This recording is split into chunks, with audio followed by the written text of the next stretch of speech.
ఇప్పటి వరకు దాదాపు అన్ని సినిమాలు 2.5 నుంచి 3 గంటల రన్ టైంతోనే వచ్చాయి. ఎప్పటి నుంచో ఇలానే వస్తున్నాయి కాబట్టి ప్రేక్షకులు కూడా ఈ ప్యాటర్న్కు అలవాటు పడిపోయారు. ఎంత హీరోల మీద అభిమానం, సినిమాల మీద పిచ్చి ఉన్నా సరే 3 గంటలకు మించి సినిమా చూడడం అంటే ఆడియన్స్ బోర్ ఫీల్ అయ్యే ఛాన్స్ ఖచ్చితంగా ఉంది. ఒకవేళ దర్శక నిర్మాతలు అంత లెంత్తో సినిమా తీస్తే అది ప్రేక్షకుల మీద భారం మోపినట్లే అవుతుంది. అందుకే ఇలా అన్ని కోణాల్లో ఆలోచించి మూవీ షూట్ ఎంత టైం వచ్చినా కానీ లాస్ట్లో కత్తెరకు పని చెప్పి మ్యాక్సిమం 3 గంటల దగ్గర ఎండ్ చేసేస్తారు. కానీ కొంతమంది పని రాక్షసులు ఆడియన్స్కు ఏం ఇవ్వాలని స్క్రిప్ట్ రాసుకుంటారో అది పూర్తిగా స్క్రీన్ మీద చూపించేంత వరకు నిద్రపోరు. ఇప్పుడు పుష్ప 2 విషయంలో లెక్కల మాస్టరు సుకుమార్ చేస్తున్నది ఇదే.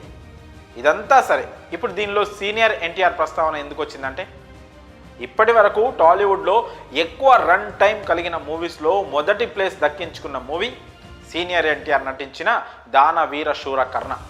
ఈ సినిమా 3 గంటల 44 నిమిషాలతో అప్పట్లోనే బడా బ్లాక్ బస్టర్ హిట్ అందుకుంది. ఇక దీని తర్వాత స్థానం దక్కించుకున్న మూవీ లవకుశ. ఇది కూడా అన్నగారిదే. ఈ సినిమా రన్ టైం 3 గంటల 28 నిమిషాలు. ఈ రెండూ కూడా ఇండస్ట్రీలో బడా రికార్డ్ సృష్టించిన సినిమాలు. ఆ తర్వాత టాలీవుడ్లో ఎన్ని అత్యద్భుత సినిమాలు వచ్చినా కూడా ఇలాంటి రన్ టైంతో రాలేదు.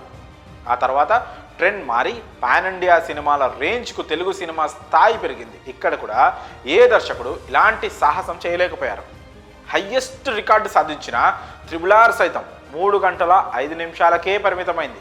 కానీ ఇప్పుడు సీనియర్ ఎన్టీఆర్ సినిమాల తర్వాత 3 గంటల 21 నిమిషాలతో తెలుగు స్ట్రైట్ సినిమాల్లో ఒక రేర్ ఫీట్ను సాధించడానికి పుష్పరాజ్ ఎంటర్ అవుతున్నాడు.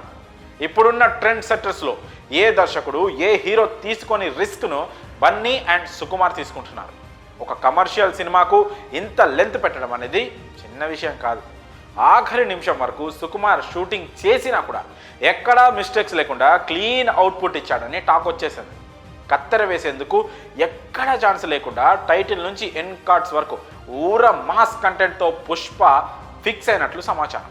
దర్శక నిర్మాతలతో పాటు మూవీ టీం అంతా కూడా దీనిని బలంగా నమ్ముతున్నారు. బహుశా కథపై వారికున్న నమ్మకమే కావచ్చు, సినిమా లెంత్ తగ్గనివ్వలేదు. ఒకవేళ అనుకున్నట్లు సినిమా కనుక బ్లాక్ బాస్టర్ హిట్ అందుకుంటే మిగిలిన దర్శకులు సుకుమార్ను ఫాలో అయ్యే ఛాన్సులు కూడా లేకపోలేదు. ఇన్ని ఆశలు, అంచనాలు పెట్టుకున్న పుష్ప 2 ఎలాంటి రిజల్ట్స్ సాధిస్తుందో చూడాలి. మరి ఈ విషయంపై అంటే సినిమా లెంత్పై మీ అభిప్రాయాలను కామెంట్స్ రూపంలో తెలియజేయండి.